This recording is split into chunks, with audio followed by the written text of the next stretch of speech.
प्रदीप महापात्र इस्तीफा देले मु खुशी हबार कारण कौन कथाटा हूँ नैतिकतार प्रश्न उठुचे। प्रदीप महारथी कहते नैतिकता दृष्टि मु इस्तीफा देली किंतु तांकर नैतिकता आसो कुआड़ू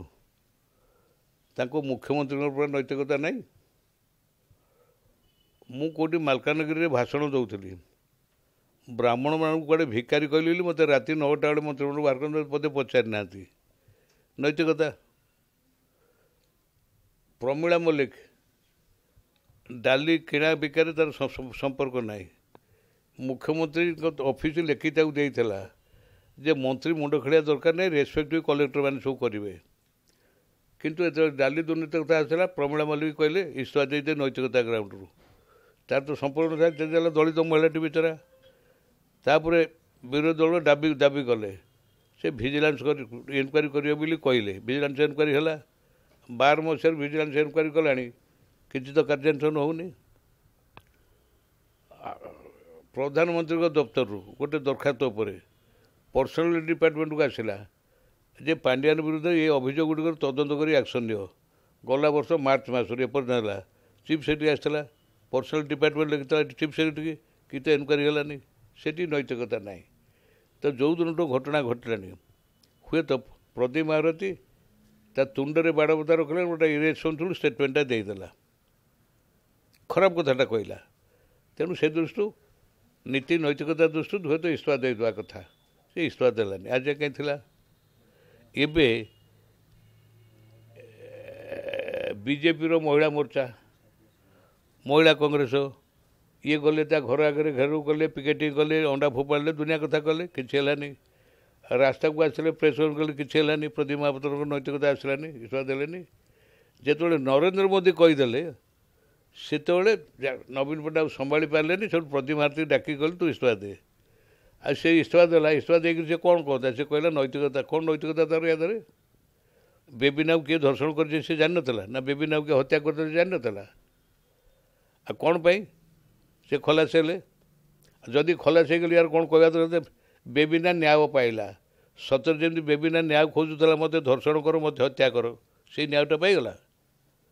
तेणु कैबिनेट मिनिस्टर ये कथा कह कथा कहला मुख्यमंत्री सहीब आ मुख्यमंत्री सही सही करी एठी जी चाप पड़ा ता देहर काटिला नहीं तो नरेंद्र मोदी चापटा पड़ा बेलू आ सही पारे कहले तू इस्तीफा दे या तो हो खुशी कहीं मुझे तेज जड़े लोकप्रतिनिधि मु जड़े लोकप्रतिनिधि जदि गोटे अपमानजनक अवस्था सब जो इस्तीफा देती यहाँ भल लगे कथा न जे मु खुशी हवा कथा न मत भल लगुनि किंतु कौन करा गोटे लोकाचार तो अच्छी लोकाचार दृष्टि इस्तीफा देती आ जो मुख्यमंत्री नैतिकता ना मंत्री मान नैतिकता कौट आसो मुख्यमंत्री माइलेज बढ़ला कि हाँ मुख्यमंत्री माइलेज अच्छी तो मुझे जानू नहीं से बढ़ो कि छिड़ मुझे कहबी कांग्रेस अभियोग करुच्ची जे मुख्य षड्यंत्रकारी होउछन्ती मुख्यमंत्री नवीन पट्टनायक नहीं या देहरे षड्यंत्र मुख्यमंत्री कौन कले से गुटा कहबाटा ठीक है नुह बेबी ना हत्या धर्षण हत्या घटना मुख्यमंत्री कौन षड्यंत्रकारी से कहीं षड्यंत्र कराए किंतु शासन में भली गोटे घटना है मुख्यमंत्री नैतिकता प्रकाश पाई था जो दिन निर्दोष आसाई मैंने खलास हेले ता परदिन जदि क्राइम ब्रांच तदंतकारी अफसर को ऊपर से एक्शन नहीं था गोटाए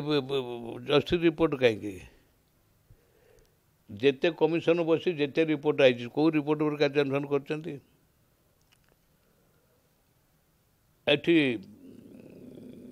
जो है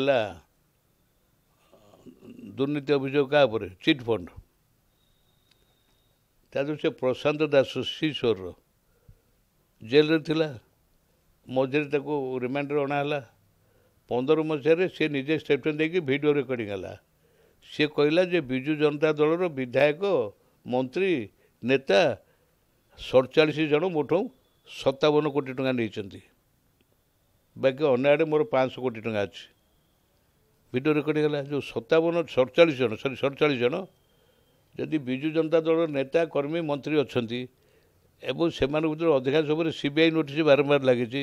मुख्यमंत्री 4 कोटी गहन कहीं अच्छा माइलेजटा केवल आपण मैंने जो मैंने अच्छा गणमाध्यम से माइलेज गुड़ाक आप मापुं आम जो मैंने अनुभव करें मापिवा अवस्था ना ଇତିଶ୍ରୀକି ମିଳିଲା ନା କୁନ୍ଦଲି ଝିଅକୁ ମିଳିଲା ନା ସେ ଛୁଆମୂଳୁ ରାମପୁରର ସେଇଠୁ କନ୍ୟାଶ୍ରମରେ ଯେଉଁ ବ୍ରଥେଲ ହେଇଛି ତାକୁ ମିଳିଲା ନା ଏଠି ବେବିନାକୁ ମିଳିଲା କେଉଁଠି କାହାକୁ ମିଳୁଛି କି ସେଟା କେନ୍ଦ୍ରରେ ଗୋଟେ ପାର୍ଲାମେଣ୍ଟ ଗୋଟେ ଆଇନ କରାହେଲା ରାଇଟ୍ ଟୁ ଏଜୁକେସନ୍ 14 ବର୍ଷ ବୟସ ପରେ ସମସ୍ତଙ୍କୁ ପାଠ ପଢ଼ିବାକୁ ସରକାର ବାଧ୍ୟ ଏ ସବୁ ଝିଅ ତ 14 ବର୍ଷ ନା ଏଇ ଯେଉଁ ଗେଷ୍ଟ ହାଉସ୍ ଏଇଠି କ'ଣ ଆମର ଭୁବନେଶ୍ୱରରେ ସେଠି ସେଇ ନବମ ଶ୍ରେଣୀର ଝିଅ ତାକୁ ବି 14 ବର୍ଷ ପାଣ୍ଡିଆନ ତାକୁ କ'ଣ କଲେ ଆଉ ଏସବୁ ତ ନୈତିକତାର ପ୍ରତି ଏଇଟା ଜଣେ କ'ଣ କିଏ ଦାସ ଜୟକୃଷ୍ଣ ଦାସ ନା କ'ଣ ଗଞ୍ଜାମର ସେଠି ଡିଷ୍ଟ୍ରିକ୍ଟ ଏଜୁକେସନ୍ ଅଫିସର ଥିଲା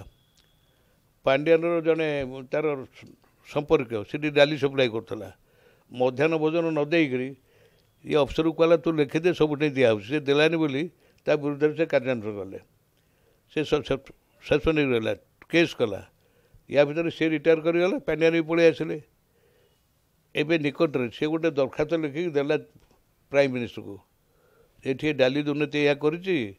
ସେ ଭୁବନେଶ୍ୱରରେ ଯୌନ ନିର୍ଯାତନା ଦେଉଛି ଖବରକାଗଜ କଟିଂ ସେ ଫଟୋ ସବୁ ପଠାଇଲା ପ୍ରଧାନମନ୍ତ୍ରୀଙ୍କ ଦପ୍ତରରୁ ପର୍ସନାଲ ଡିପାର୍ଟମେଣ୍ଟକୁ ଲେଖିବାକୁ କୁହାହେଲା ଯଦି ଓଡ଼ିଶା ସରକାରଙ୍କୁ ଲେଖ ଏଗୁଡ଼ିକ ଏନକ୍ୱାରି କରି ପାଣ୍ଡିଆନ ବିରୁଦ୍ଧରେ କାର୍ଯ୍ୟାନୁଷ୍ଠାନ କରନ୍ତୁ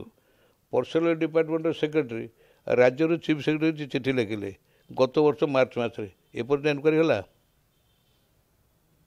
ଆପଣ କାହା ଉପରେ ଅଭିମାନ କରିଛନ୍ତି ମୁଁ ଆପଣଙ୍କ ଉପରେ ତ ଆଉ କାହା ଉପରେ ନୁହଁ କାହିଁକିନା ଆପଣମାନେ ମୋ ମୁହଁକୁ ଦେଖେଇକି ଯାହା ନେଉଛି ମୁଁ ଯାହା କହୁଛି ତାକୁ ନ ଦେଇକି ଅନ୍ୟ ପ୍ରକାର ଦେଇକି ତାକୁ ମୁହଁ ବଢ଼ାଉଛନ୍ତି ମୁଁ ପୁରା ଏତିକି ବୁଝିଛି ଆମେରିକାରେ ଜଣେ ସାମ୍ବାଦିକ ୱାଟରଗେଟ୍ ମାମଲା ପ୍ରକାଶ କରିଦେଲେ ଆମେରିକାର ରାଷ୍ଟ୍ରପତି ଇସ୍ତଫା ଦେବାକୁ ପଡ଼ିଥିଲା ଆପଣମାନେ ବର୍ତ୍ତମାନ କ'ଣ କରୁଛନ୍ତି ମୁଁ କାହିଁ ଅଭିମାନ କରି ମୁଁ କିଏ କି ମୁଁ ଜଣେ ସାଧାରଣ ମଣିଷ ମୋର ଅଭିମାନରୁ କ'ଣ ମିଳୁଛି ଆପଣମାନେ ନିଜ ବିବେକକୁ ପଚାରୁଛନ୍ତି ଆପଣମାନେ କ'ଣ କରୁଛନ୍ତି